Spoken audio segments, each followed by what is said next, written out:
आपण पाहत आहात बीव्ही महाराष्ट्र न्यूज, खबरबात महाराष्ट्राची।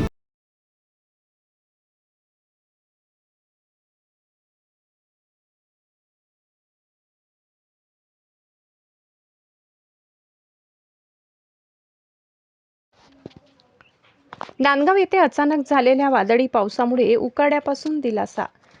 दिनांक 23 मे रोजी सायंकाळच्या सुमारास अचानक आलेल्या प्रचंड वादळी वाऱ्यासह मुसळधार पावसाने परिसराला अक्षरशः झोडपून काढले।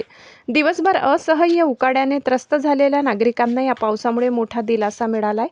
वादळाचा वेग इतका प्रचंड होता की अनेक ठिकाणी मोठमोठी झाडे जणू धरणी मातेला नतमस्तक होत असल्याचे चित्र दिसून आले। अनेक झाडे उन्मळून पडली तर काही ठिकाणी झाडांच्या मोठ्या फांद्या तुटून रस्त्यावर कोसळल्या, त्यामुळे काही काळ वाहतुकीलाही अडथळा निर्माण झाला। वादळानंतर सुरू झालेल्या पावसाने संपूर्ण सृष्टीला नवसंजीवनी दिली। झाडे, वेली आणि परिसरातील धूळ पावसाच्या सरींनी स्वच्छ धुवून निघाल्याने वातावरण प्रसन्न झाले।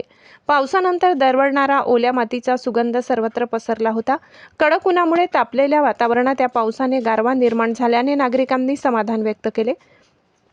काही ठिकाणी वीज पुरवठाही खंडित झाला होता, अशी माहिती मिळाली। अचानक आलेल्या वादळी पावसामुळे शेतकरी वर्गात समाधानाचे वातावरण पाहायला मिळाले, मात्र यावेळी वीज पुरवठा खंडित झाला होता, त्यामुळे अनेकांनी आपली नाराजी व्यक्त केली। बीव्ही न्यूज महाराष्ट्रासाठी विभागीय संपादक मारुती जगधने।